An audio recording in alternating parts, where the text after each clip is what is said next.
Bem-vindos a mais um episódio do Green Eyes Podcast. Mais uma vez estou aqui, meus queridos. Que saudade, né? Quanto tempo faz que a gente não grava esse podcast aqui? Já estava com saudade, né? Espero que vocês que acompanharam aí também. Esse ano a gente está voltando com força total. Vamos fazer empenho aí de máximo de episódio que for possível nesse.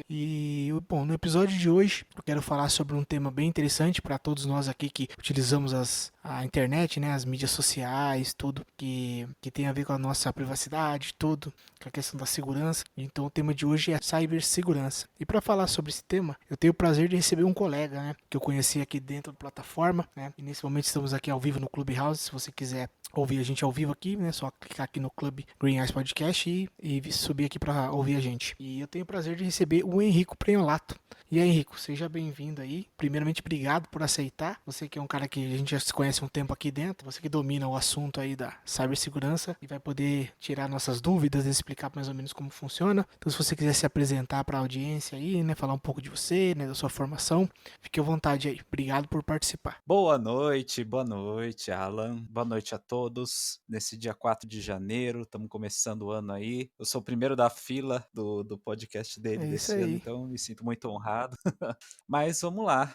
Não, Alan, infelizmente ainda tem muita coisa para mim aprender. Eu não domino ainda quanto eu gostaria de dominar, mas vamos aos poucos a gente vai aprendendo bastante. Mas é o seguinte, antes mesmo de eu falar da minha formação, eu já mexia com tecnologia desde criança, né? Até porque a tecnologia ela chegou aqui no Brasil em meados da década de 90, né? Quando chegou os computadores pessoais. E depois as famílias começaram a ter os computadores e tal. E a minha família também teve, não foi muito diferente. E eu comecei a mexer com computadores logo quando eu era criança. Comecei a brincar, a fuçar, e eu era bem curioso. Então, desde criança eu já começava a mexer com as coisas, brincar nos joguinhos, trapacear neles e tudo mais. E aí eu comecei a ter o meu contato com tecnologia com os computadores que eu ganhava. Assim, ganhava não, né? Que meus pais trabalhavam, tudo mais, dependiam de um computador, eu acabava também, quando eles não estavam usando, eu usava e depois passei a usar mais intensivamente quando fui para o ensino médio, na escola, e aí eu passei a depender um pouquinho mais da internet, comecei a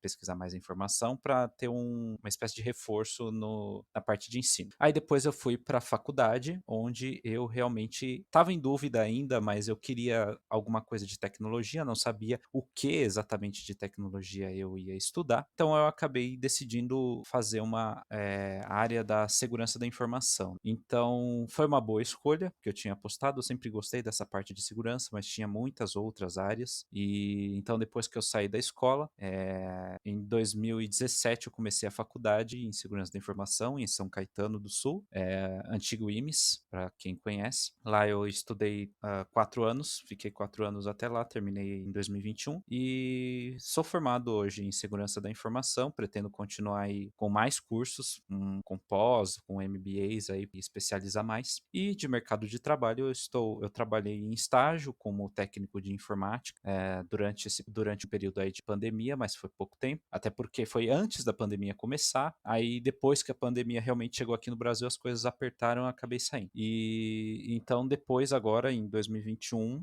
eu fui contratado por uma outra empresa, uma consultoria, onde eu trabalho mais relacionado à gestão de dados mestres, que em inglês significa Master Data Management, abrevia para MDM, e eu passei a trabalhar nessa consultoria com gestão de dados mestres, comecei a aprender, não conhecia nada ainda, aí a empresa pagou bastante treinamento e tudo mais, aí eu comecei a aprender lá sobre esse ramo de trabalho e tô até lá até agora, né? Esse ano, 2023, vou fazer 2 anos que estou trabalhando lá, então eu estou conectado lá com essa parte de gestão de dados e formação em cibersegurança. Bem interessante. Então, desde pequeno você já se interessava aí por tecnologia e já justamente pela parte dos computadores, né? Que na época já estava chegando aqui no Brasil com um pouquinho mais de força, mas a gente talvez não fazia ideia no que ia chegar, né?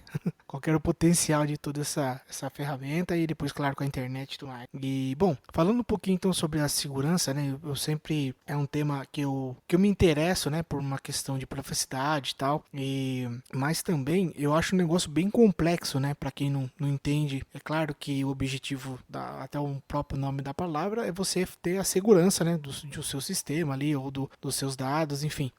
Ou outras pessoas não acessem, né? Ou as pessoas não possam roubar esses esses dados ou sequestrar esses dados, né? E é mais ou menos por aí que funciona. Tem várias sub-áreas assim dentro dessa parte, tanto a parte de se proteger quanto a parte de tentar aprender como que quais são os por onde que o pessoal poderia acessar, sabe? Qual é a vulnerabilidade do sistema, né? Seria mais ou menos isso? A tecnologia, a segurança da informação, ela é uma sub-área da tecnologia da informação. Então, tipo, assim como a gente tem a medicina, dentro da medicina a gente tem a neurologia. Então, dentro da tecnologia da informação, a gente, que é a área maior, a gente tem uma sub-área chamada segurança da informação. E a segurança da informação, ela tem vários ramos dentro dela, mais específicos, né, de especialização que você pode escolher aí qual deles você pode se especializar. Só que é tão específico às vezes que às vezes você nem acha faculdade ou alguma coisa para isso. É você aprender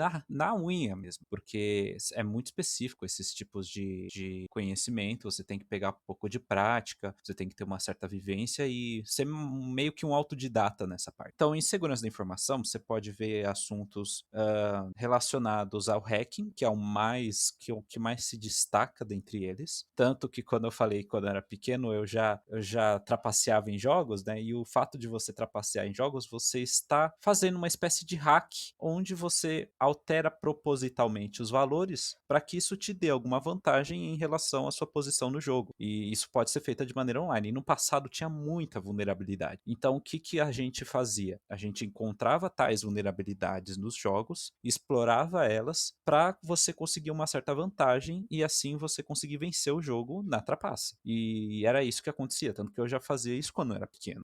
Não assim de maneira tão técnica quanto hoje, mas acontecia. Tava acompanhando no YouTube. Você já viu algum vídeo, se já conhece ele, que o rapaz chama Gabriel Pato, né? Ele é um hacker, Uhum, né? uhum, Então, achei muito interessante os vídeos dele, ele explicando, né, de uma maneira um pouco mais didática, né, do que a parte uhum, técnica mesmo. E ele começou cedo também, bem novinho assim, começou já a fuçar, né? Porque isso não existe uma faculdade para fazer isso, né? uhum. Geralmente a pessoa vai se desenvolvendo sozinho, igual você bem colocou aí. E é muito interessante, cara. Nossa, ele até tava comentando que ele acho que ele se interessou por conta daquele filme que chamava Hackers, que aparecia assim, o pessoal invadindo o sistema, aparecia uma imagem 3D, sabe? Uhum. Bem roleotizado, assim. Mas é muito interessante, né? Inclusive, ele é de umas pessoas que defendem a bandeira, né, dos hackers, porque se eu não me engano, você me corrija aí, você que tá mais por dentro da área, existe o termo hacker e o termo que o pessoal chama de cracker. O cracker seria o criminoso, o cara que vai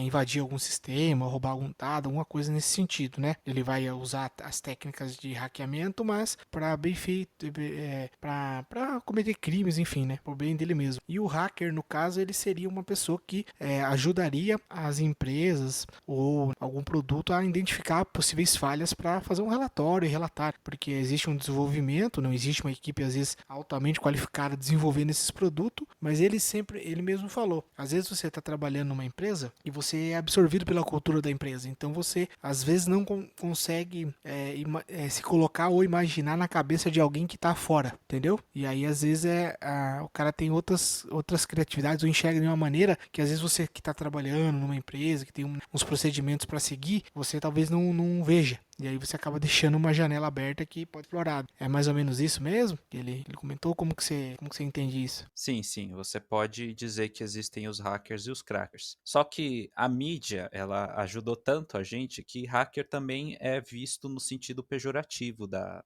palavra. Então, às vezes você fala hacker, você já pensa lá no criminoso que tá digitando ali no computador, teclando tudo, parece tudo tela verde ali. Até por causa dos filmes e por causa da mídia, ela criou essa conotação negativa pela palavra hacker. Então, hacker, na verdade, é um conhecimento, é uma área assim de conhecimento que você aprende as coisas, né? O cracker, ele realmente é um criminoso ali, que também tem conhecimentos em tecnologia avançado e ele realmente ele tá lá para poder, a intenção dele é prejudicar. Mas você também pode falar de outra forma, você pode falar a abordagem do hacker como eles falam black hat ou white hat em inglês, né? Que seria chapéu preto ou chapéu branco. O chapéu preto, hacker chapéu preto, hacker black hat, é aquele hacker que realmente tem, que seria o cracker, né, nessa nossa analogia, seria o cracker, ele seria uma pessoa que realmente tem um senso ético e que quando ele vê alguma coisa acontecendo, ele pode agir de forma ofensiva a querer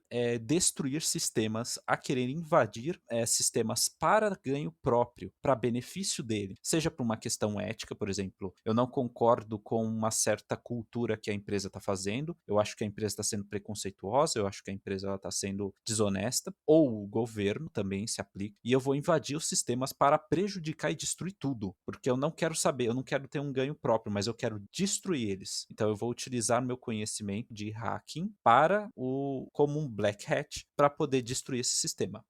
O White Hat, que é aquele hacker que é ético, ou seja, ele age em prol da defesa, da proteção da empresa, ele vai agir da mesma forma como age o Black Hat. No entanto, ele vai fazer isso para o benefício da empresa, ou seja, ele vai detectar vulnerabilidades e vai tentar invadir o sistema, só que ele vai fazer um reporte disso. Ele não vai invadir com a intenção de destruir e de acabar com tudo. Ele vai invadir com a intenção de detectar tal vulnerabilidade e fazer um reporte para a empresa, falando: olha, existe tal vulnerabilidade aqui, você precisa corrigir isso, para impedir que um Black Hat utilize isso depois. Então ele serve como um cara ético que ele não tem a intenção de ganho próprio, ele tem a intenção de ajudar a empresa ou ao governo ou alguma entidade que for a se proteger e prevenir de ataques dos Black Hats. Por isso que eles são hacker éticos, então e tanto que o Gabriel Pato, ele é um desses caras, né? Ele faz hacking por lazer, mas também é um cara ético, ele sabe aquilo que é certo, então ele faz as coisas pelo bem disso e é também muito bem pago por isso, né? Quando ele faz alguma análise de pen testing, que a gente fala,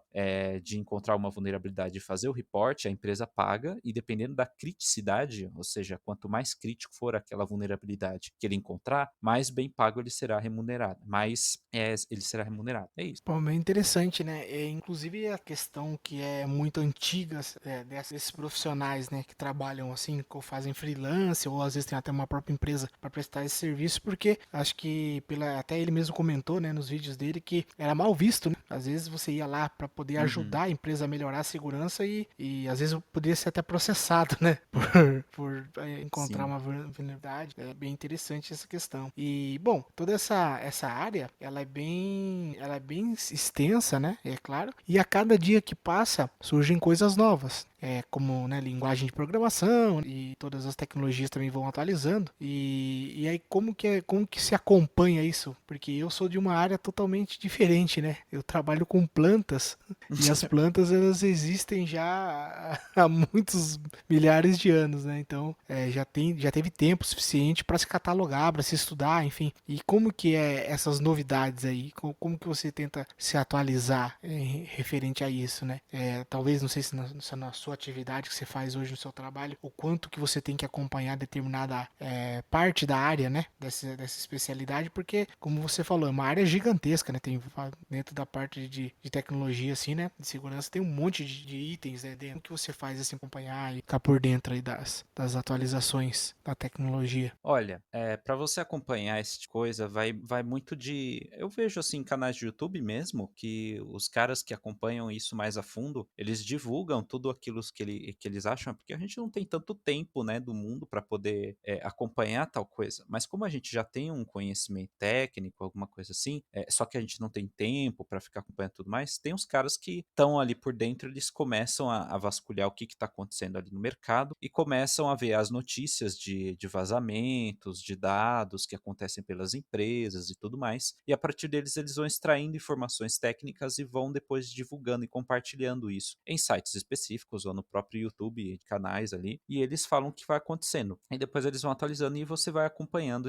essas pessoas, né? Só que aí são pessoas técnicas mesmo, que eles não vão falar só da notícia. Eles vão falar da notícia e também, tecnicamente, como que aquilo aconteceu, que é o interessante do negócio, né? Então, o mais interessante é que você consegue acompanhar também a evolução das coisas. Antigamente, cara, vou falar para você, malwares, né, que são programas mal intencionados, vamos vamos dizer assim, que tem a intenção de prejudicar algum sistema, eles eram muito simples no passado. Um vírus de computador, ele simplesmente tinha a intenção de pegar os arquivos, se replicar nesses arquivos e comprometer a máquina. Hoje, já existe inteligência artificial, eu vi isso essa semana, que é de deixar de cabelo em pé. Inteligência artificial embutida em malware. É uma coisa assim que já tá ficando tão complexa, tão avançada, que você não consegue mais imaginar que o malware ele já consegue ter meio que uma vida própria dentro da internet, dentro de um computador e tomar suas próprias decisões baseadas no antivírus que tá ali instalado, que consegue tomar decisões próprias dentro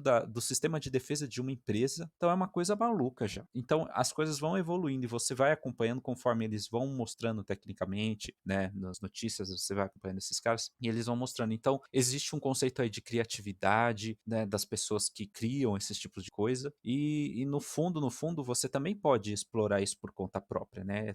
É a internet que você pode entrar aí e pelo próprio YouTube ou pelos sites de cibersegurança, eles divulgam isso, né? Eles compartilham o que está acontecendo. Ou se você já tem experiência mais técnica, já for um cara mais experiente, já pode entrar na Deep Web e lá você vê outras coisas que você não veria expostas na web comum. Mas não é tão necessário assim. Outra coisa importante é você saber inglês, porque muita coisa que acontece lá fora, que depois a gente acaba sabendo aqui. Aqui a gente ainda está no berço, basicamente, das coisas, porque o grosso da tecnologia está surgindo lá fora. A coisa complexa mesmo, ela está nascendo lá fora. E você vai acompanhando o que está acontecendo lá fora, que mais cedo ou mais tarde isso vai chegar aqui, né? Não é uma questão de se, mas uma questão de quando. Então você acaba ficando atualizando aí com o passar do tempo com essas notícias. Bom, bem legal.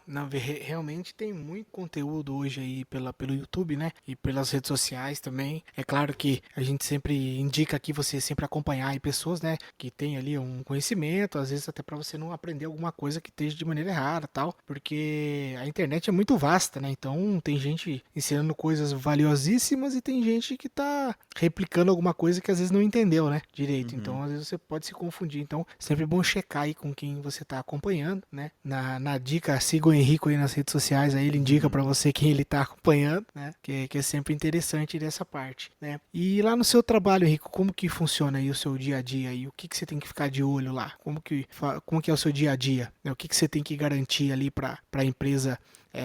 Qual que é o resultado que você tem que apresentar lá para alcançar as metas lá? Então, a realidade do meu trabalho, ela é um pouco diferente de segurança, né? Envolve, né, existe relações entre segurança, mas no meu trabalho a gente mexe muito com a questão de gestão de dados, né? Que é a sigla de MDM, Master Data Management. O que isso faz? Trabalho uma consultoria, né, onde a gente implementa esse tal de MDM para especialmente grandes empresas. Por quê? Vou exemplificar o que eu faço, né? Antes de entender meu trabalho, preciso entender o conceito de MDM, que é o seguinte: muitas vezes grandes empresas que estão já estabelecidas há bastante tempo no mercado aí e tudo mais, elas demoram muito para se atualizar todos os sistemas, às vezes é tudo muito caro, mas são empresas grandes e que têm vários departamentos. Tem um departamento de marketing, tem um departamento de vendas, tem um departamento de finanças, tem um departamento para tudo que é coisa. E como é uma empresa que já existe há bastante tempo também, pode ser mais recentes, mas especialmente as mais antigas, que têm mais esses problemas, elas percebem que, como as áreas de marketing, todas as áreas, eu falo assim, de marketing, vendas, de finanças e por aí vai, elas são áreas que elas são tão isoladas que elas utilizam informações diferentes a respeito da mesma pessoa ou a respeito de algum produto. Então, por exemplo, imaginemos que exista a Alan's Store. A Alan's Stores, ela nasceu em 2010, por exemplo, e ela começou com uma loja física. E aí a Alan's Store também viu que, né, nessa área de varejo, tal, começou nessa parte de venda de vários tipos de produtos. E aí depois a Alan's Store foi crescendo, entrou pro universo do e-commerce. Aí depois a Alan's Store, ela abriu uma filial, a matriz dela nasceu em São Paulo, depois abriu uma filial no Rio de Janeiro. Aí o que que acontece? Uma pessoa, por exemplo, eu sou um cliente, vou lá na Alans Store de São Paulo, faço uma compra de um armário. Nessa compra que eu faço na loja física do armário, o vendedor ele vai fazer um cadastro da minha compra. Então ele vai falar, ó, o Henrico ele fez a compra de um armário, ele mora na rua tal, tem um telefone tal, tem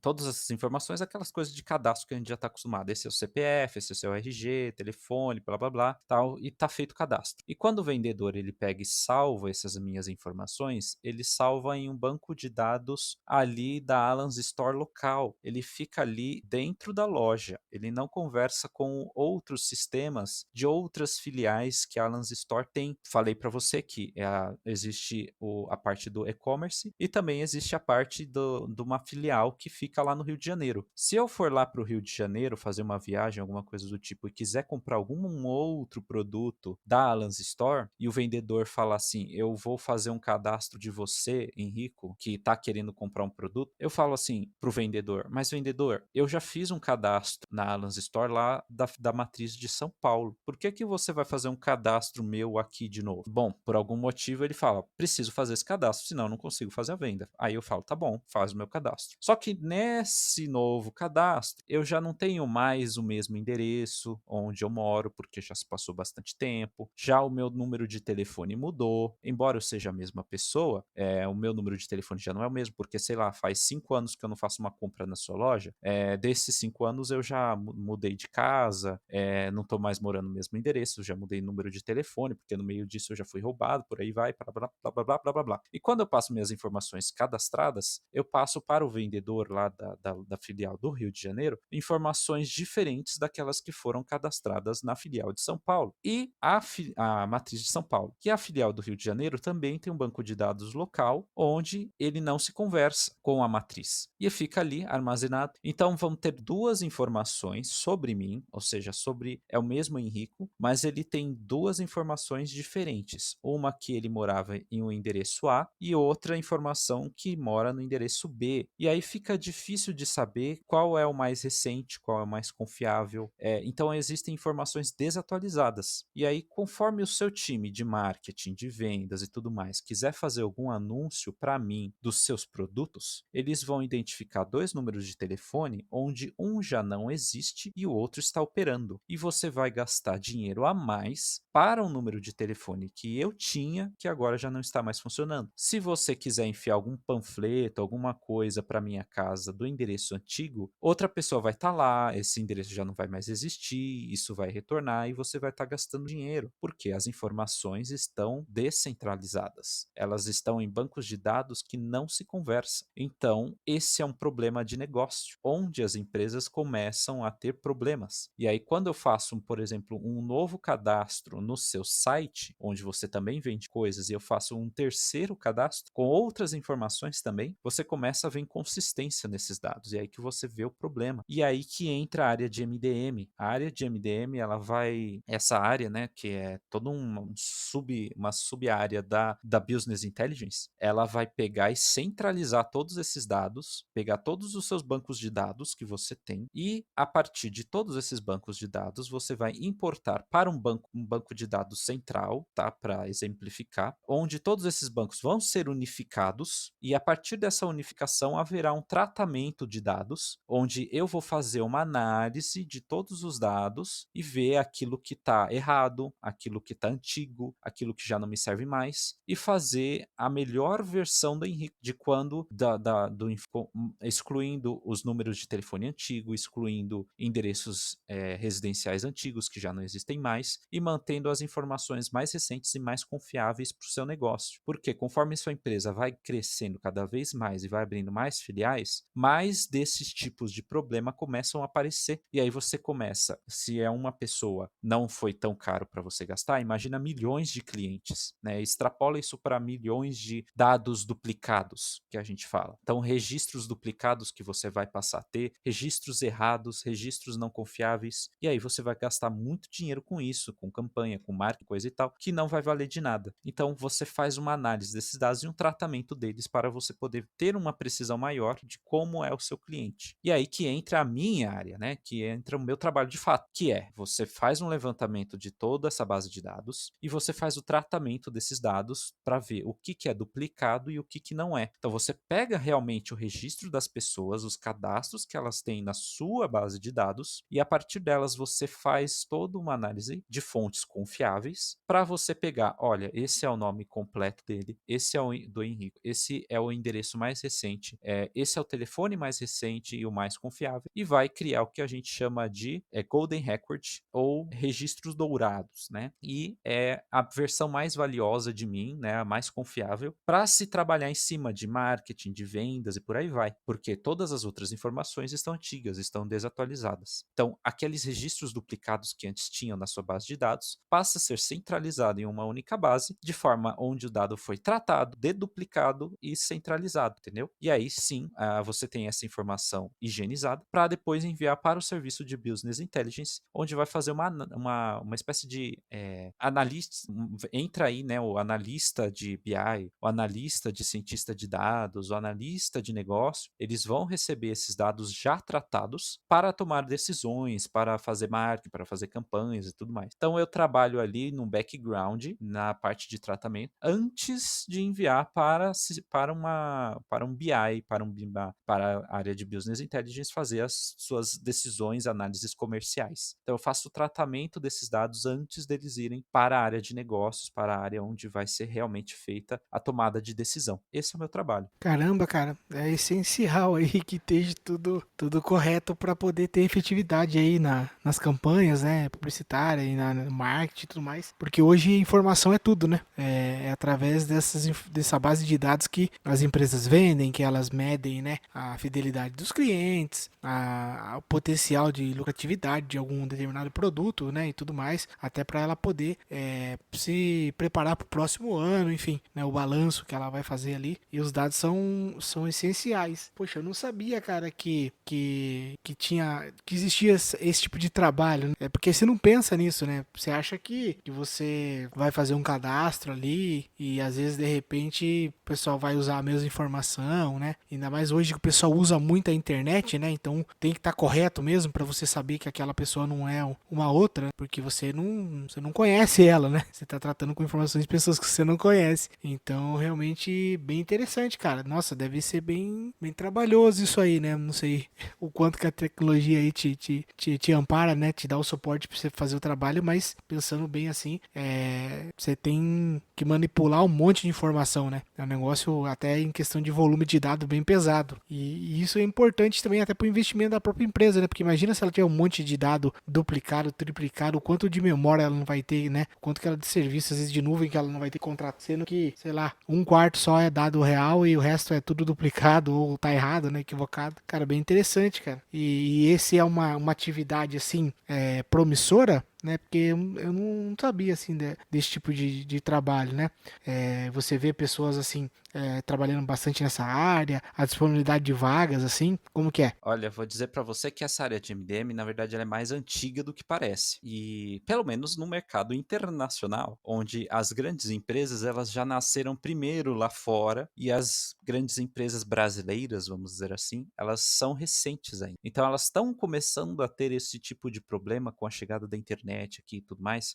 Mais recentemente elas cresceram, né, no passado, tal, mas com a chegada da internet, a era dos dados, essa parte ela começou a virar uma pedra no sapato, né? Alguns falam calcanhar de Aquiles, que é uma pedra no sapato, eu falo, porque essas duplicidades, esses dados errados ocupam muito espaço em um disco, óbvio. Então você vai precisar manter, por exemplo, uma estrutura física, um mainframe lá, onde você vai armazenar vários bancos de dados, todos errados. Então, assim, imagina 10 teras, 500 teras, sei lá, extrapola isso para quantos terabytes, exabytes você quiser, de cliente que está lá duplicado, que está simplesmente ocupando espaço. E a pessoa gasta dinheiro com infraestrutura que não precisaria gastar por causa desse tipo de coisa, né? A informação está errada. Então a gente faz o tratamento de dados para centralizar tudo isso. Então, até o meu chefe fala, bem-vindo ao mundo corporativo. Por que isso? Grandes empresas não têm informações centralizadas e isso é um problema de negócio, causa perdas. E como no mercado brasileiro isto é novo, né? No mercado internacional já é antigo, mas para o mercado brasileiro ainda é novo. Então o mercado em si de MDM, ele ainda é um pouco difícil, vamos dizer assim. As empresas elas ainda não se deram nem conta de que ela tem esse problema. Então imagina que a Alan's Store, ela tem esse problema, tá gastando dinheiro com isso e não sabe que tá tendo esse prejuízo. Então é uma coisa que a gente percebe lá no dia a dia do trabalho, quando a gente vai fazer uma venda para um cliente, alguma coisa assim, o cliente não sabe que esse problema existe. E existe. E aí ele fala, poxa, vou fazer um levantamento aqui para ver se realmente isso é verdade. Aí quando ele fala, realmente, eu estou, sei lá, tendo um gasto de 2 milhões de reais à toa para manter infraestrutura só de bases duplicadas. Quando a gente faz todo esse levantamento, numa apresentação de reunião de vendas, onde a gente demonstra que a pessoa tem esse problema, ela fala, nossa, realmente, esse problema, ele existe. E ela nem sabia. Então, às vezes, as pessoas, elas têm um problema e não sabem. E ela tá lá. Então, isso é muito comum em grandes empresas, né? Algumas grandes empresas já contrataram esse serviço no passado, porque já perceberam esse tipo de prejuízo no passado. E a minha consultoria lá, que trabalha e tudo mais, a gente tenta chegar nessas grandes empresas e fazer com que elas percebam que esse problema ou ele está aparecendo, ou ele vai aparecer, sem a implementação do MDM e tudo mais, porque às vezes os executivos das empresas e tal, eles não estão muito preocupados com essa área de informação. É tipo assim, registra tudo lá na base de dados e se você precisar da base de dados, você vai lá, resgata e acabou. É tipo assim, se vira nos 30. Você precisa da informação do cliente, beleza, pega lá, consulta o banco de dados lá, consulta e extrai sua informação, acabou. Só que é aí que entra, né, a questão que a gente tem que convencer o cliente, falar, cara, não faz isso. Se você fizer esse tipo de coisa, você tá colocando o funcionário no se vira dos 30 e fazendo com que ele consulte a base de dados, aquela base de dados tá errada. Aquela infraestrutura lá que você tá mantendo à toa, você tá gastando dinheiro com aquilo, tá gastando dinheiro com uma manutenção que você não precisaria ter, com manutenção, com segurança, com todas essas coisas aí. Você não precisaria manter aquela infraestrutura. Então a gente precisa abrir os olhos, às vezes, das empresas que não sabem que tem ou que vão ter. Então é um mercado difícil até de vender. E no mercado internacional, isso já é um pouco mais competitivo, né?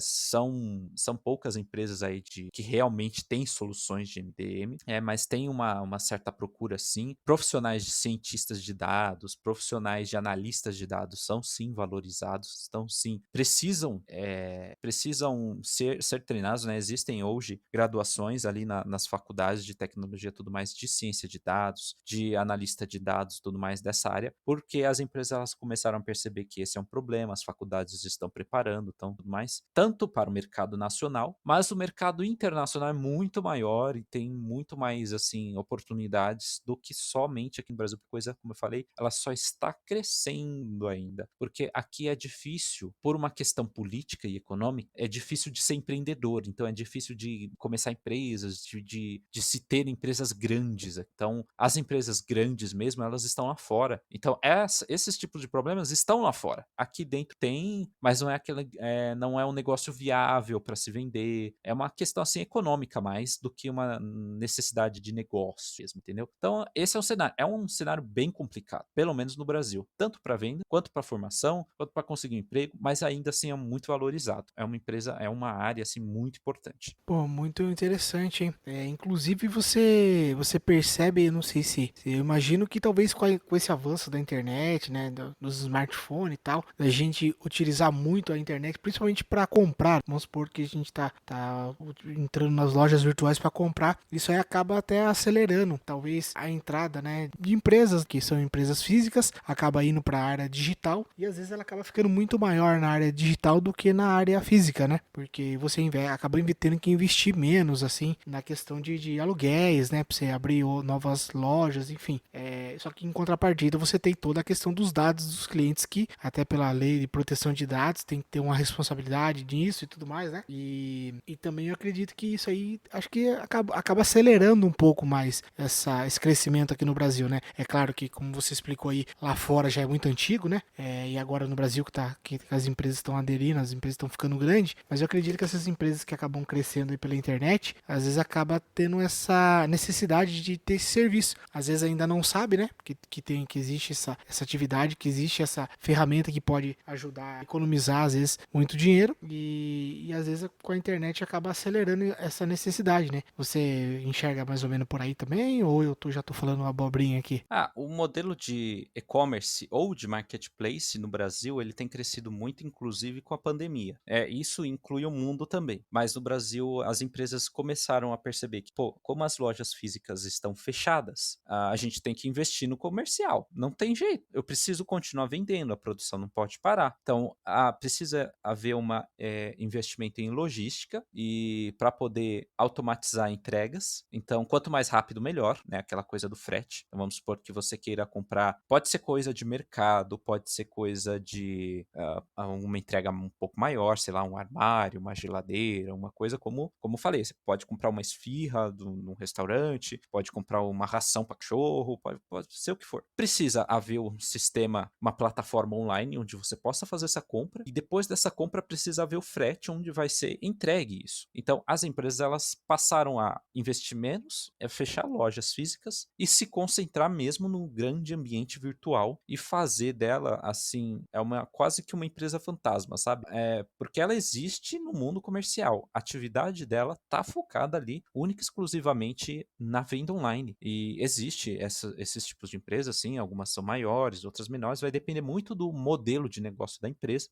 Eu não sou tão antenado assim na área de negócios, mas pelo que eu vejo, assim, no mercado, acontece assim, especialmente na pandemia, esse tipo de coisa aconteceu muito, né? E os brasileiros, eles também não podem ficar sem consumir nada só porque um vírus está circulando por aí. Eles também precisam comprar, precisam trabalhar do mesmo jeito, precisam trabalhar de forma remota, né? Então, existe aí um certo investimento em infraestrutura e logística por parte das empresas para modernizar nesse sistema virtual. Então, houve sim grande investimento. As empresas que não se adequaram a esse tipo de modelo de negócio online faliram, porque ficar mais ou menos 2 anos aí de pandemia com loja fechada é insustentável para qualquer negócio. E faliu. Então, assim, falam-se que as empresas fecharam, tudo mais, faliu, mas também é por conta de governo e tal, mas tem o outro lado que da própria empresa que não se adequou a essa nova realidade. Então, por exemplo, vai ter a pandemia, vai ter que fechar tudo, mas o empreendedor que não está nem aí para a loja física e tudo mais, vai ver a consequência dos prejuízos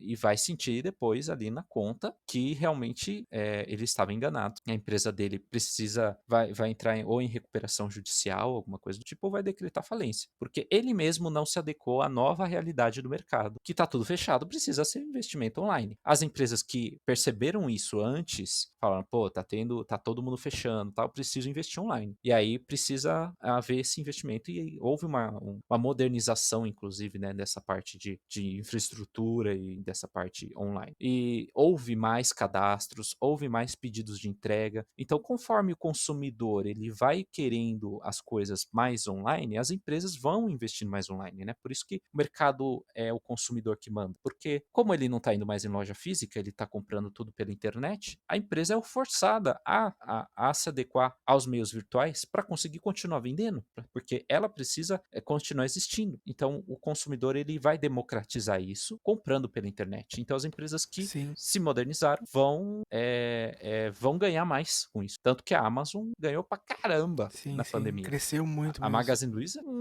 cresceu muito. Mercado Livre muito, muito, muito, muito, muito. Cresceram muito nessa área. Sem dúvida. Inclusive, aqui do lado da minha cidade tem o centro de distribuição no Mercado Livre gigantesco. Os caras fizeram aí no. Acho que nesses anos que teve a pandemia, eles estavam em construção, acho que finalizou, já está em operação e é gigantesco. O negócio é de perder de vista de tanto grande que é o prédio. E é exatamente isso que você falou. Inclusive, algumas empresas, né, alguns empreendedores aí, eles já enxergaram a necessidade de você também operar na parte de internet, né, na parte ali de e-commerce e tudo mais, e eles já começaram a migrar o seu negócio também para lá. Às vezes não fechando o lugar físico, mas também migrando. Mesmo antes da gente perceber que ia ter uma pandemia, enfim, eles já vinham se preparando. E aí, os que já estavam em fase de implantação se deram muito bem, né? Os que já estavam com planejamento colocaram em prática e os que nem passaram pela cabeça, aconteceu justamente isso que você descreveu aí, né? Infelizmente é triste, né? Às vezes a pessoa investiu, às vezes é um negócio pequeno, às vezes a pessoa investiu tudo que ela tinha e infelizmente uma coisa que a humanidade não tem como controlar, né? Que aconteceu, mas a pessoa tem que já pensar em tudo, né? Isso na verdade possibilidade de servir de uma grande lição. Se você está pretendendo abrir um negócio, já estuda a possibilidade do seu negócio também operar via internet, para que no caso, se você tiver que fechar sua loja física, você já possa continuar o negócio, né? Independente de você ter loja física ou não. Mas muito bacana, Henrique, bem interessante mesmo esses assuntos aí. Você quer comentar mais alguma coisa sobre esse assunto? A gente pode mudar para um outro. Gostaria de comentar mais alguma coisa? Tem ainda a questão da privacidade, Alan.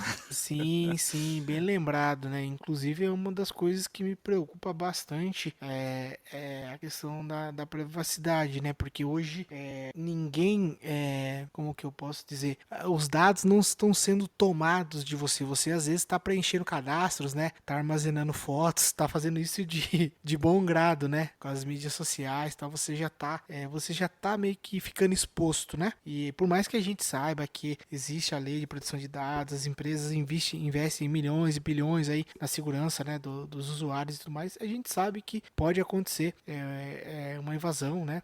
Pode ter as suas informações particulares e pessoais acessadas e é complicado, né? Comenta aí o que você acha. Eu realmente me preocupa muito, sabe? Não sou uma pessoa nossa, totalmente privada, mas eu gosto de publicar nas redes sociais as coisas que eu quero que realmente todo mundo saiba. Coisa meio pessoal, familiar, assim, eu evito de colocar porque não me sinto bem, assim, sabe, divulgando algumas coisas assim.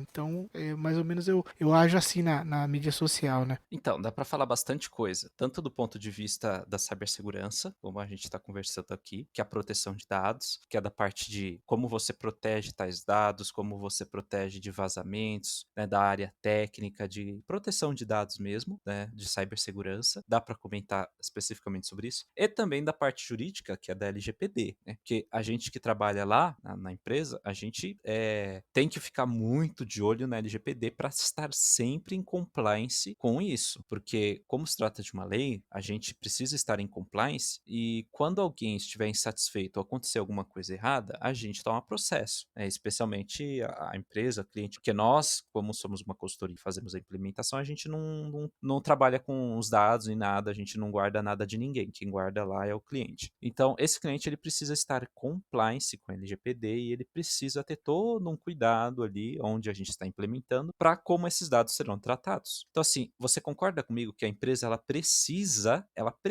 centralizar os dados dela, como eu falei para você anteriormente, senão ela tem gasto, ela tem prejuízo. Então, ela Sim, sim. precisa levantar esses dados e fazer uma análise deles e higienizar, certo? Precisa manter tudo ali nos. Então, a gente precisa compartilhar os dados com outras empresas para poder fazer o tratamento deles, por exemplo, e esse tratamento poder ser centralizado, que é o que a gente faz. A gente não está preocupado da análise dos dados em si, para tomada de decisão do negócio, porque essa parte é de business intelligence. Essa parte é do cientista de dados, business intelligence, coisa e tal, não é da nossa conta. A gente pega, levanta, extrai esses dados das bases de dados, faz a higienização deles, centraliza tudo bonitinho em uma solução e depois entrega para ele de volta, devolve. Isso a gente não mantém nada com a gente. Então a gente faz esse tratamento, né? E aí o cliente depois ele realmente vê o grande benefício que ele tem com isso.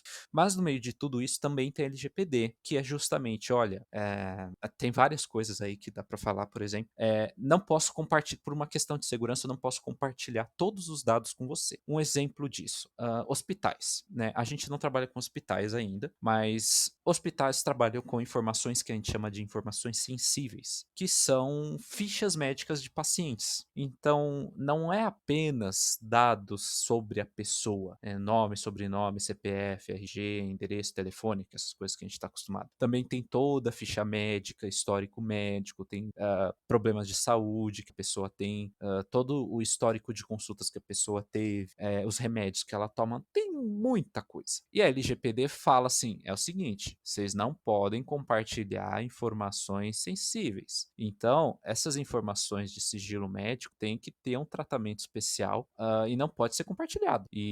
Então essas coisas elas têm que tomar um certo cuidado, né? Então, para a empresa que compartilha isso, ela pode ser punida, ela pode ter ali porque isso é compartilhado entre empresas. Nós, meros mortais, réis mortais, que estamos aqui, a gente não sabe que essa troca está tendo, mas alguma coisa está sendo trocada, né? Então, por uma questão de negócio, precisa haver tratamento de dados, ou às vezes por compartilhar dados com algumas outras empresas, serviços terceirizados e tudo mais, pelo modelo de negócio, né? E depois dá para falar também os tipos de modelo de negócio e tudo mais. Então a LGPD ela coloca um controle de como esses dados dados são compartilhados, eles não podem ser compartilhados livremente por aí. Ó, expõe publicamente aí para todo mundo, as empresas que quiser saber sobre os dados da ficha médica do Henrique, por aí vai poder saber. Não é bem assim, né? Pera lá. A gente tem que ter um certo cuidado. Isso é privacidade dele, né? Dá para ter um controle da vida do Henrico digitalmente pelo vazamento desses dados. E isso traz um prejuízo gravíssimo, tanto para mim, como pessoa, quanto para a própria empresa que está descumprindo a lei. Vai tomar uma multa pesada, se eu não me engano, pode chegar a 2% do faturamento da empresa. Então não é brincadeira isso, entendeu? Então a LGPD ela põe regras, ela põe um controle de como esses dados devem ser compartilhados entre essas empresas e tem que haver normas, tem que haver regulamentos, sim, e as empresas têm que cumprir. Se elas não cumprirem, elas vão ser multadas. Isso acontece. O que eu tenho acompanhado é que as empresas elas estão sim dando um jeito de investir nisso, dando um jeito de estar em compliance aí com a LGPD, né? Tem que ser a primeira coisa, ela chegar para o cliente e falar assim, a gente está em compliance com a LGPD, ou seja, a gente vai gravar aqui os seus dados, vai manter eles armazenados enquanto a gente estiver fazendo a prestação de serviço. Se eu tiver um convênio, um plano de saúde e amanhã eu quiser sair dele, eu tenho que falar para a prestadora de serviço, falar, ó, cancela meu plano, exclui todos os meus dados, que agora eu não quero mais saber. Eu estou saindo do seu plano de saúde, por exemplo. Então o que a empresa de saúde lá tem que fazer? Ela tem que ou excluir todos esses dados ou anonimizá-los. E quando eu falo anonimizá-los, elas podem manter certos dados sobre mim, mas que não revele quem eu sou e que não seja possível reverter isso. Então, se eu excluo os dados do Henrique, eu não tenho como conseguir recuperá-lo, entendeu? E a lei ela obriga a fazer isso. Se está excluído, está anonimizado, está anonimizado. Não tem como, não pode haver um backup para reverter isso, entendeu? Não pode haver. E se está excluído, está excluído. É a ordem da pessoa, do consumidor ali que está pagando pelo serviço. Isso não pode acontecer. Então, é uma coisa assim que as empresas estão tentando se adequar, porque não é tão fácil, tecnicamente falando. Como falei, as empresas grandes também, elas sofrem um pouco mais porque elas têm bases de dados gigantes. Então, quando você fala de uma LGPD, você está falando de milhões de clientes que estão cadastrados lá e vários deles por dia podem estar pedindo para excluir esses dados. E aí a empresa fica pegando fogo por dentro, porque fala, meu, como é Sim, que eu vou sim. excluir tanto dado assim? Como é que eu vou anonimizar tudo Complicado. isso? Sem sofrer processo depois. Sim. Então, é uma burocracia lascada, cara. Então é muito difícil. Por isso que a empresa, quando ela está se adequando à LGPD, ela está fazendo esse processo de vamos automatizar todos esses processos e se as pessoas quiserem anonimizar, excluir e tudo mais, elas podem fazer isso e estando sempre em compliance para não sofrer nenhum processo. Porque se amanhã é vazado dados e eu já tinha solicitado para excluir, né, da base de dados dela para anonimizar, pô, meu, eu meto processo na empresa lá e aí ela tem que sofrer com isso. Então, isso é LGPD, cara. Isso é LGPD, isso é por controle e as empresas precisam se adequar a isso. Só que não é tão fácil, não é tão rápido disso acontecer, né? Ela já está em vigor há bastante tempo, mas ela foi só a ANPD, né, que é a Agência Nacional de Proteção de Dados, ela entrou em vigor recentemente, acho que foi em 2020, se eu não me engano. Ela entrou recentemente, mas a LGPD dela já existia, acho que desde 2018, se eu não me engano, se não falha a memória, essa Lei Geral de Proteção, né? Isso que a gente não está na Europa, que a GDPR, que é a lei europeia, ela é muito mais rígida e mais criteriosa com cada tipo de dado que a gente está falando. Então, tipo, a LGPD ela é uma lei interessante, boa, faz um tratamento de dados, e a GDPR ela é mais completa que a LGPD ainda, né? Ela vai mais além, ela estende muito mais para cada tipo de dado, para cada tipo de departamento, porque às vezes um setor financeiro tem tipos de dados diferentes que tem que ser tratados de um departamento da área de saúde que é diferente, entendeu? Então, às vezes, para cada tipo de coisa, para cada tipo de sistema, podem haver tratamentos diferentes, mas ainda assim são dados sensíveis, são dados que não podem ser vazados e por aí vai. Então, cada empresa tem uma política. Algumas excluem, outras anonimizam. A maioria anonimiza porque os dados eles são bastante relevantes para análise de negócio. Então, é importante para a própria empresa, mas também para o marketing, para uma análise interna, mas também para uma questão, sei lá, eu quero, de repente, o cliente quer voltar a fazer negócio com a empresa, esse cadastro ele pode ser reativado sem comprometer a infraestrutura de empresa e por aí vai. Então, assim, dá para falar horas desse assunto, mas é basicamente isso, Alan, que a LGPD trabalha, entendeu? É mais ou menos assim, os negócios entre empresas, tá? e como que elas tratam isso, né? E tem ainda a questão da segurança disso tudo, né? Que é como as empresas protegem isso e isso é vazado na internet. Sim, sim. Até porque eles têm toda essa obrigação com a LGPD, né? E se eles, né, por si só, não podem infringir essa regra, eles não podem deixar que terceiros, né, hackers não, né? O termo tá errado. Os crackers aí invadam e roubem os dados, enfim. É bem interessante mesmo, né, cara? É um universo bem tenso essa parte, né? Porque hoje a gente pode dizer que a moeda que move o mundo é a informação, né? Às vezes o pessoal que vai deter o maior número de informação aí, talvez é o que tenha o maior poder, né? E às vezes o que tenha mais dinheiro. A informação hoje realmente ela é essencial mesmo para o funcionamento de tudo, né? Sim, com certeza. A informação, ela é o novo petróleo, né? Tanto Sim, que sim. ela transborda, né? Ela transborda. E a gente vive já. Alguns falam que a gente já tá na era da desinformação, porque é tanta informação que acontece e ela é distorcida, né? Que acaba virando desinformação propositalmente. Então, quando a gente fala assim de vazamento de dados, algumas pessoas não levam isso tão a sério, mas, cara, isso pode ser muito sério, especialmente no ambiente virtual, ou se você é uma pessoa de extrema responsabilidade. Imagina que você é um diretor de uma grande empresa e tem seus dados vazados. Cara, você pode ser alvo de muitos ataques. Mas muitos ataques. Então, enquanto que um cidadão comum já sofre de golpes todos os dias, praticamente, eu falo pra você, minha caixa de, Sim, de, sim. de, de spam lá do Outlook tá lotado de phishing. Sim. De tanto É que já vazou muita dado coisa, aí. né, cara? Inclusive, principalmente até, eu acho que até com maior. O e-mail eu acredito que já seja uma coisa que Corriqueiro. é corriqueira e muito utilizado, né? Mas o que tá bombando mesmo aqui no Brasil é a questão dos golpes, né? Dos Pix, do golpe do WhatsApp, do Telegram, do mensagem de texto, né? Toda hora você recebe mensagem. Ai, você foi contemplado com sei lá quantos mil reais. Entre em contato pelo número tal, ou clique no link. Ai, meu Deus do céu, não. É bem complicado, né? O que acho que é mais, na verdade, o que me deixa mais triste, o que mais me incomoda, é que infelizmente esses criminosos eles acabam conseguindo prejudicar as pessoas mais simples, cara. Porque a gente que tá mexendo com a internet, né, que sempre tá mexendo com o telefone, que é mais jovem, se adaptou mais rápido, né, a essa coisa. E a gente entende, peraí, pô, se eu não tô indo atrás de nada, por que estão querendo me dar alguma coisa, né? Você desconfia do milagre, né?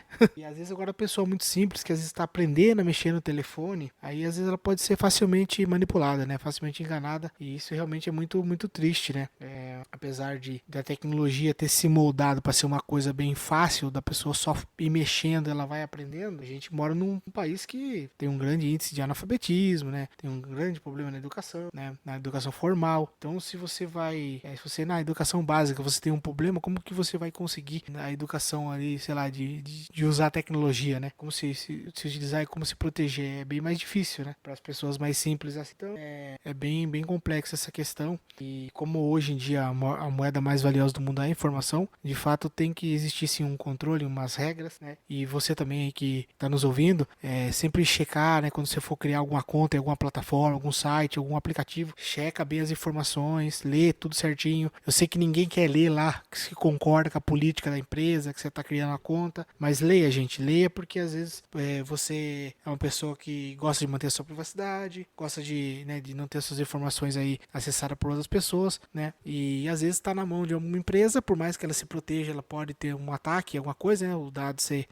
invadido e levado, e às vezes você vai se sentir prejudicado, mas você tem a oportunidade às vezes de não divulgar tanto sobre você, né? Isso é uma questão individual de cada um, né? Cada um entende de uma forma, mas se você é uma pessoa que preza aí um pouco mais a privacidade, principalmente nas questões pessoais, familiares, evitar mesmo de ficar postando um monte de coisa pessoal assim na rede social, porque é aquela coisa, tá tão em alta essa questão da desinformação que você comentou, que o pessoal fica resgatando tweets lá de, sei lá, de 10, 15 anos atrás para poder ficar cancelando as pessoas, brigando com as pessoas, sabe? Então, às vezes a pessoa tava aprendendo a mexer na plataforma, às vezes a pessoa era uma outra pessoa e aprendeu com os erros que ela cometeu na vida e mudou, e agora ela tá pagando por uma coisa que ela já não é. Enfim, é bem complicado isso, né, cara?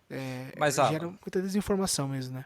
Sobre isso do Twitter que você falou, isso pra mim, cara, é brincadeira de criança. É brincadeira de criança, porque, olha, existe um mercado negro de dados que a gente não vê, mas que acontece, tão gigantesco que você pegar tweet de pessoa antigo pra fazer o cancelamento dessa pessoa, cara, é uma coisa tão rasa.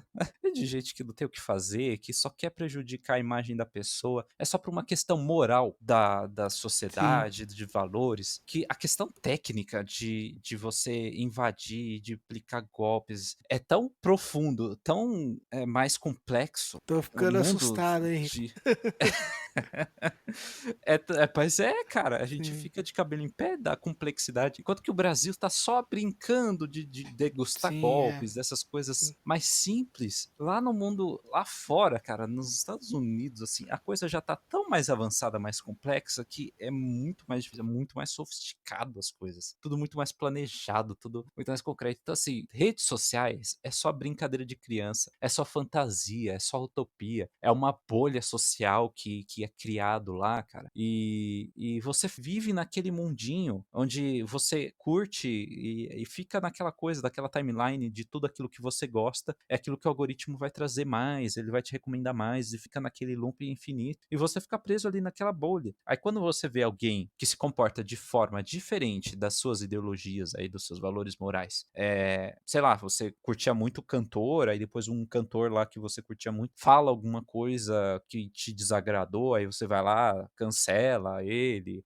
destrói toda a carreira profissional, desmoraliza, critica, acaba com a vida da pessoa. E isso, cara, é superficial, muito superficial. Quando você vai ver a profundeza das coisas, como todo o algoritmo das redes sociais funcionam, estão ali por baixo trabalhando, é gigantescamente mais complexo e por baixo disso do que essas coisas humanas.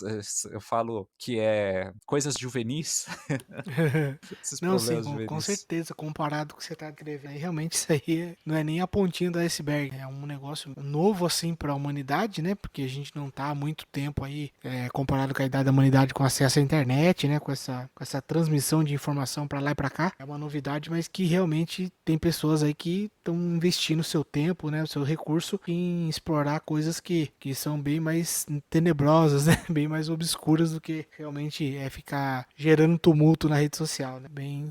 É bem perigoso mesmo essa questão.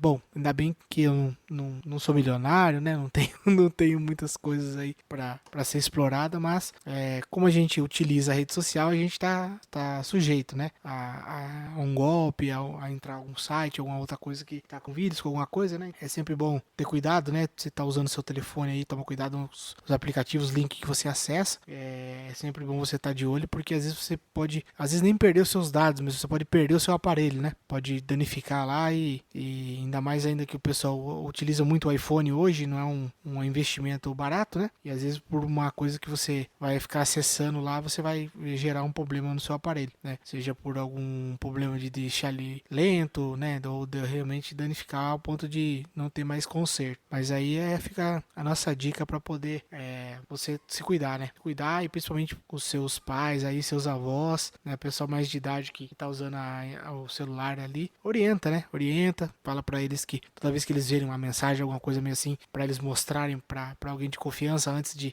clicar em alguma coisa, né? Que realmente esse pessoal que é muito oportunista, eles vão buscar qualquer brechinha que tiver para poder aplicar os golpes e tirar o dinheiro dessas pessoas aí, né? Inclusive, eu vou dar uma curiosidade pra você, que no passado, não faz tanto tempo, existia um site chamado Tudo Sobre Todos. Ele realmente existiu. E, cara, eu fiquei de cabelo em pé quando existiu. Quando as pessoas elas falam assim, não tem nada nas minhas redes sociais sobre mim, que tem só o meu nome, sobrenome lá, tô seguro, tô privado. Sinto muito, você não está privado. Quando você cadastra, por exemplo, todas as suas informações num plano de saúde, como eu falei, esse plano de saúde, essa empresa, ela vai ter seus dados. Ela vai ter lá seu nome, sobrenome, onde você mora, seu telefone, além de todo o seu histórico de consultas médicas que você fez, todos os seus remédios que você toma e por aí vai. Se porventura, por mais que este plano, essa empresa de saúde, ela investe em segurança e tudo mais, porventura, um dia, os seus dados serem vazados, vai vazar seu e-mail, seu nome, sobrenome, senha,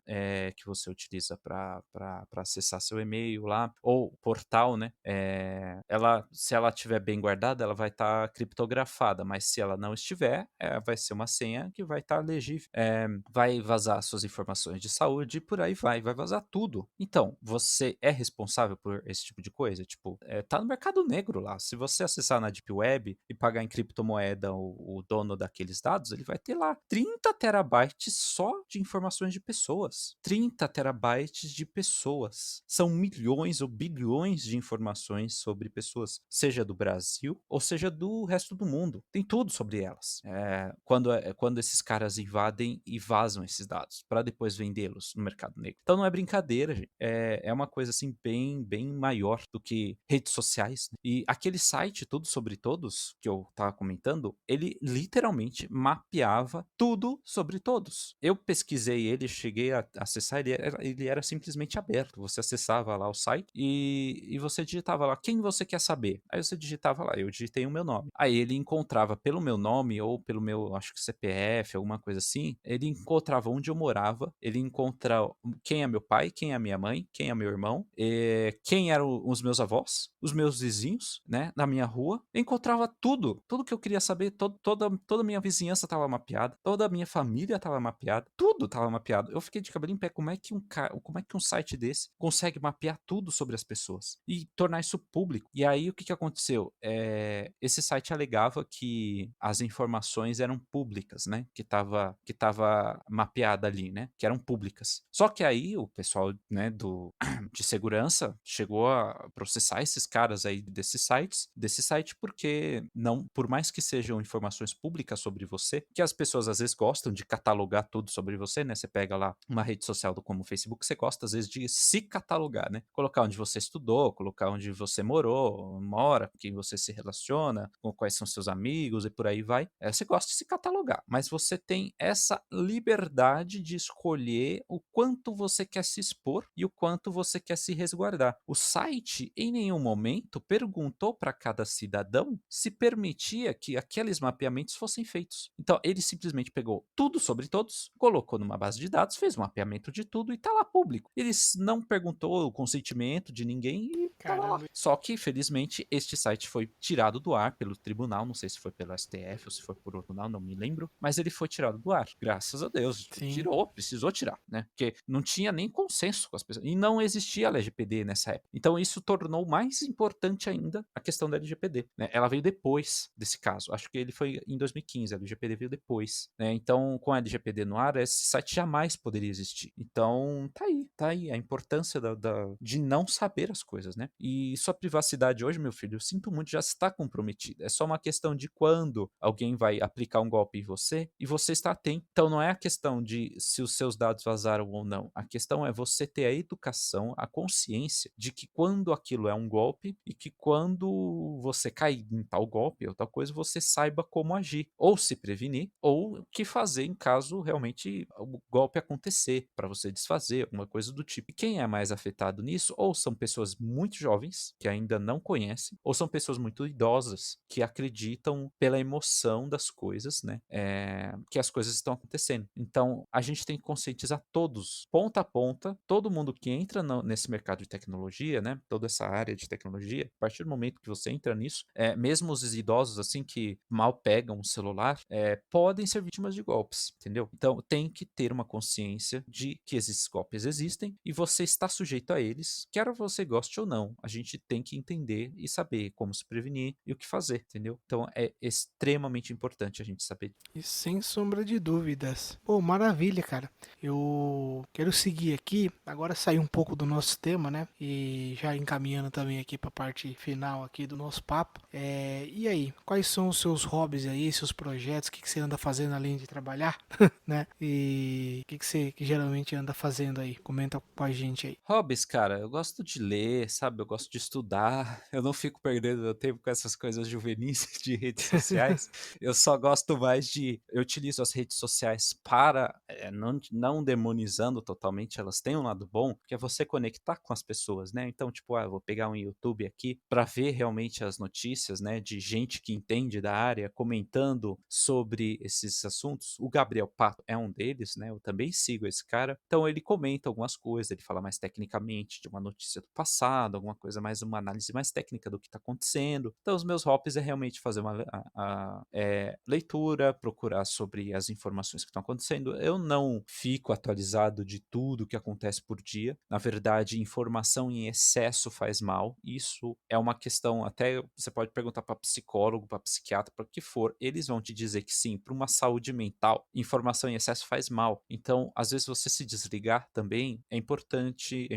fazer uma meditação, é importante você cuidar da sua mente desligando-se desse mundo virtual. A gente sabe que ele existe, tudo mais, mas a gente também tem que dar o nosso tempo, porque a gente é humano. Então, a gente vai, no momento de trabalho, a gente vai trabalhar, no momento de relaxar, a gente vai relaxar, momento de lazer aí, de a gente, né, querer se atualizar do mundo aí da tecnologia, nos finais de semana, a gente separa algumas horinhas, assim, vamos pegar ali do que aconteceu durante a semana para ver o que está acontecendo e ver, assim, qual é o golpe da moda, né, o que está mais, que a corrente, o que está acontecendo, né, que é das coisas que mais acontecem, é golpe de WhatsApp, de e-mail, de phishing, né, por aí vai, e se informar sobre as atualidades, né, mas com calma daquilo que te interessa mesmo, filtrando por aquilo que é técnico, que é relevante, para pessoas que realmente saibam daquilo que estão falando e não qualquer tipo de amador, e acompanhando isso ao longo dos tempos e tal, e vai acompanhando. E depois tem ainda interesse de fazer mais especializações aí, quem sabe entrar realmente nesse mercado e viajar para o exterior, entendeu? E pegar experiências externas de outros países, como que é lá, para ir conhecendo outros lugares, né? Porque a segurança, ela não é padrão para todo mundo, não existe segurança padrão. Existem golpes que só acontecem no Brasil, que não acontecem na Alemanha, que não acontecem nos Estados Unidos, são diferentes, né? Então a gente percebe padrões, a gente começa a perceber comportamentos, pessoa que é mais técnica, a gente começa a perceber. Então, esse é o meu lazer, cara, é manter o estudo, sabe? Manter as informações e cuidar da minha saúde mental e física.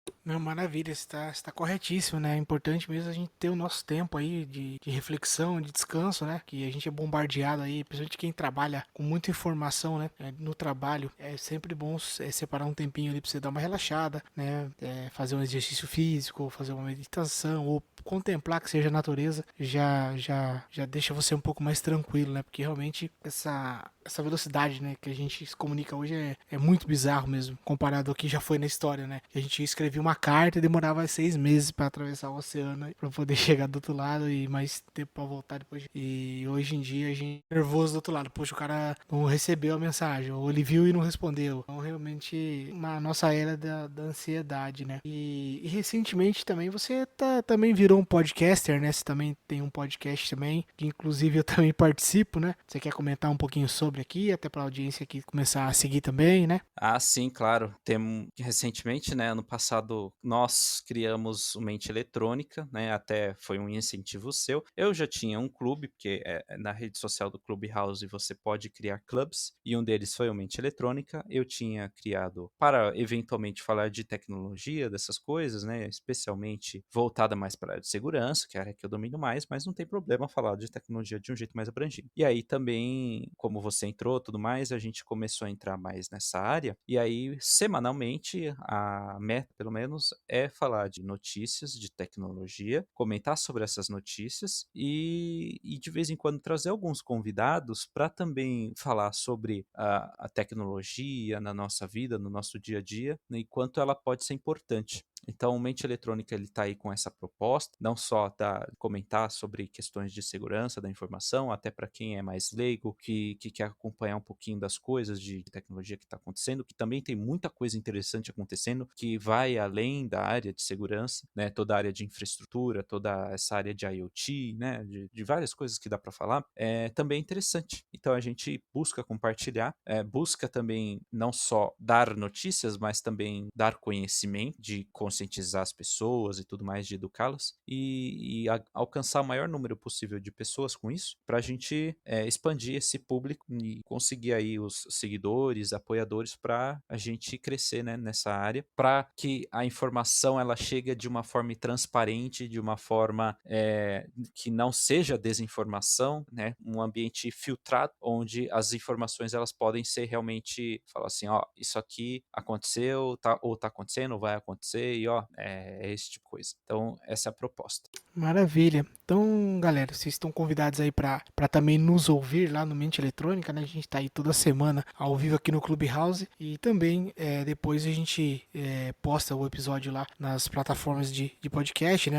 Na própria Amazon Music, no Spotify também, né? No Pocket Cast, entre outros, né? E lá também você pode acompanhar também os outros episódios aí do Green Eyes Podcast. A gente sempre tá trazendo um convidado aí para tratar de um tema, de temas variados, né? Hoje está sendo aí com o Henrico a cibersegurança, muito esclarecedor, né? Quem não pôde estar aqui acompanhando ao vivo ou passou por aqui para deixar um oi aqui no Clubhouse, pode ir lá ouvir depois o episódio lá na íntegra, lá no Spotify, né? Ou também em alguma outra plataforma, também vai estar lá no YouTube, você pode também seguir lá. E é isso aí, Henrico. Bom, eu tenho um momento aqui no Green Eyes que eu sempre peço pro convidado, ou pra convidada, sabe, divulgar aí um livro, né? Indicar um livro, um filme, uma série, de repente o cara, uma série legal aí que tá assistindo, ou que já assistiu, ou é um filme bacana, ou um livro que leu e achou legal, ou um livro que tá lendo, né?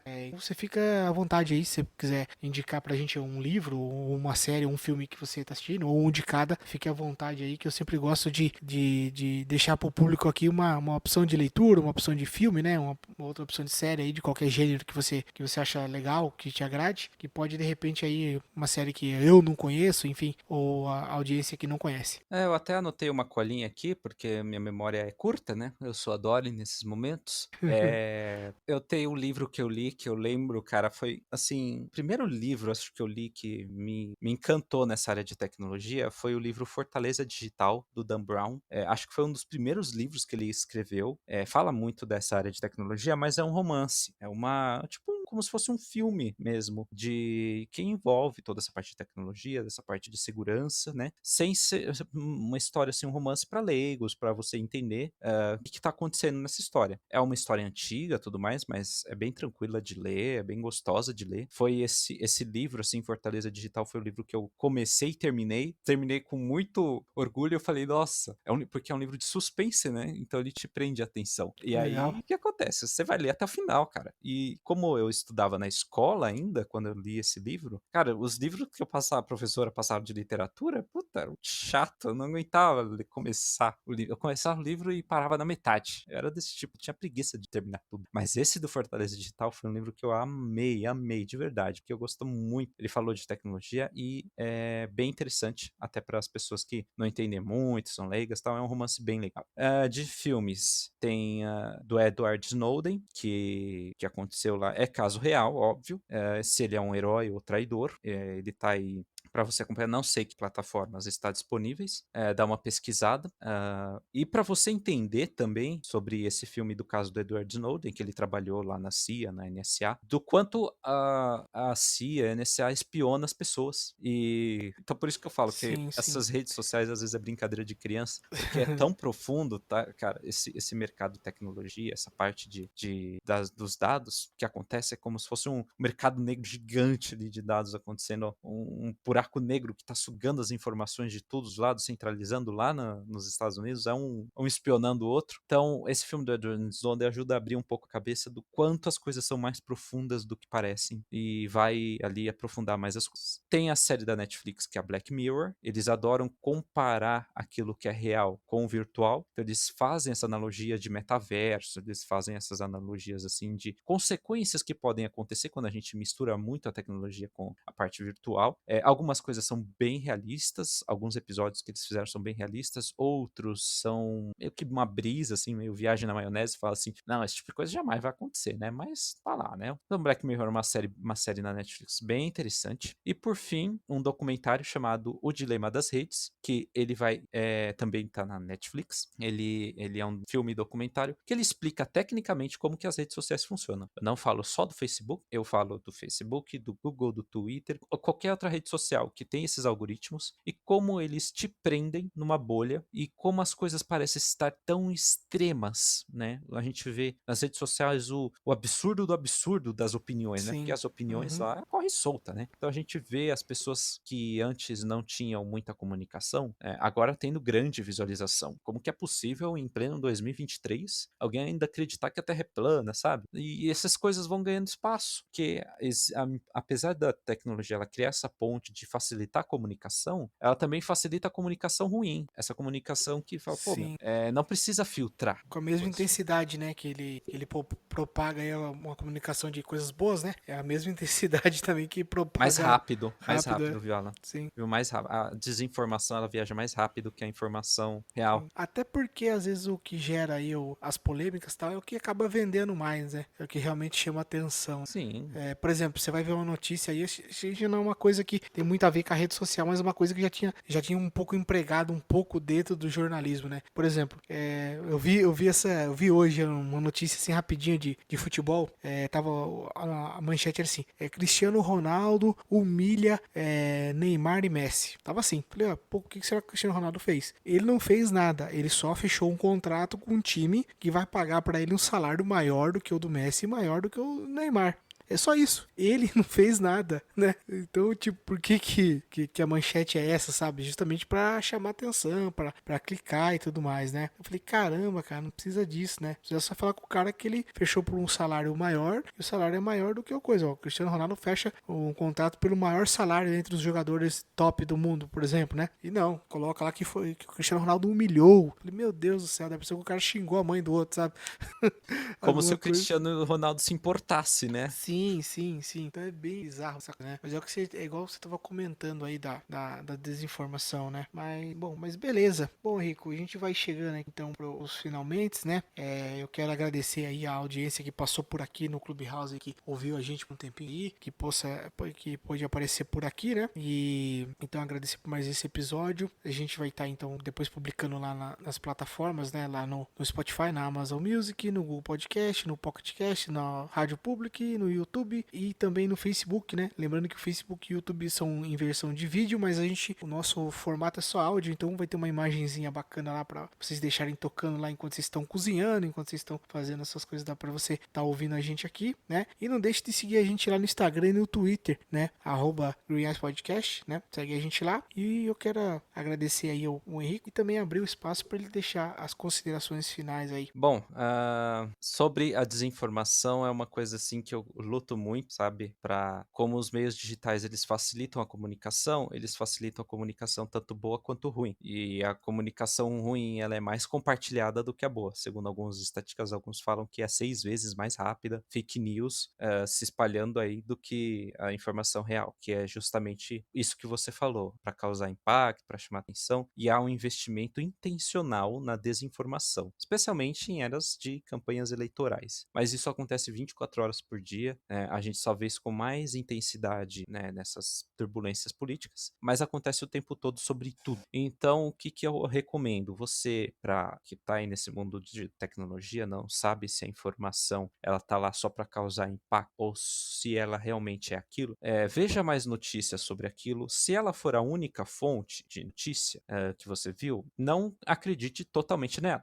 Se essa notícia ela aparece em outros lugares, em outras manchetes, veja o que as outras manchetes também dizem sobre aquilo. Procurem outras fontes de informação, várias delas. E outra coisa, também não fique lendo notícias sempre, porque isso também faz mal. Informação em excesso faz mal. Então, quando você for ler alguma coisa, leia alguma coisa que você acredite que realmente seja verdadeira. E assuma isso como verdadeira. Pergunte para outra pessoa que também viu, se ela viu aquilo também, o que ela acha, tudo mais. Esteja aberto também a conversar. E que mais? Também tem aí, né, não deixa de seguir o Mente Eletrônica, onde a gente também compartilha aí sobre essas informações. Siga pessoas que realmente saibam daquilo que estão falando, não siga qualquer um, não ouça qualquer um, para que você questione mais e não tenha mais críticas, mais certeza, sabe? Eu também gosto de estudar áreas mais de humanas, sabe? Essa parte de filosofia e tudo mais, que faz a gente ser um pouco mais cético conforme as coisas vão acontecendo. Então, na era da desinformação, né, que as coisas chegam pra gente pra gente. A gente nem buscava. Então, tipo, enquanto que no passado a gente ia buscar informação no jornal, na rádio, né? Como as coisas aconteciam, ia até banquinha de jornal, pegar as coisas, né? Hoje em dia a informação chega pra gente e chega ruim. Então, esse filtro a gente tem que saber criar, a gente tem que saber ser seletivo, pôr limites até onde a gente pode ou não acessar isso, não ficar viciado em redes sociais jamais, entender que aquilo pode fazer mal para você. Então, conscientizar de tudo isso e ser um pouquinho mais cético. E em vez de criticar tudo e todos e ficar olhando dentro da bolha das coisas, olhar para fora, olhar com mais tranquilidade, ser um pouco mais mente aberta e acolhedor, porque no fundo, todos nós somos pessoas, todos nós somos seres humanos e temos uma máquina aqui, que se chama tecnologia, que ela tá aqui tanto como para nos auxiliar, como também nos dividir. Então a gente acaba ficando nesse impasse, onde aquilo que nos une também nos divide. Então por isso a gente precisa ter um pouco mais dessa educação tecnológica que precisa existir, assim como educação financeira e outros tipos de educação que as pessoas precisam ter para evitar cair em golpes, para evitar todas essas coisas que a gente vê radicais, tal, para a gente construir uma sociedade melhor cada vez mais, porque a gente está conectado, quer a gente goste ou não, a gente está nesse mundo físico ou virtual, a gente está junto aí, unidos, né? A gente precisa lutar para um mundo melhor. É isso. Obrigado, Alan. Obrigado por tudo. Maravilha, poxa, obrigado. Aproveitem aí, galera, esse episódio aí, essas dicas que o Henrico deu muito importante, né? Eu vou estar deixando aqui na descrição todas as indicações que ele deu aqui das séries, do documentário, do filme, do livro também, para que você não perda aí como que se escreve, né? Para você estar procurando aí nas plataformas aí para estar comprando o livro, para estar assistindo aí a parte de vídeo, né? E é isso aí. Bom, agradecer então a todos aí que ouviram o episódio. A gente está voltando com força total em 2023. Eu espero que eu consiga manter aí uma regularidade maior aí no Green Eyes, né? Para que a gente consiga aí conversar com mais pessoas aqui, para a gente aprender mais coisas, para a gente avançar mais, cada vez evoluir e alcançar os objetivos pessoais, os objetivos profissionais e o que é mais legal, que é realmente trocar figurinha, né? Bater um bom papo, passar um tempo legal, né? Às vezes você tá aí, não tem o que fazer, tá para ouvir uma coisa bacana, aprender uma coisa diferente. É sempre por aqui você vai encontrar um papo legal. Então, fica por aqui então mais um episódio do Green Eyes Podcast. Como sempre, aqui é muito mais do que os olhos podem ver. E a gente se vê aí no próximo episódio. Fiquem com Deus, até a próxima e valeu! Valeu!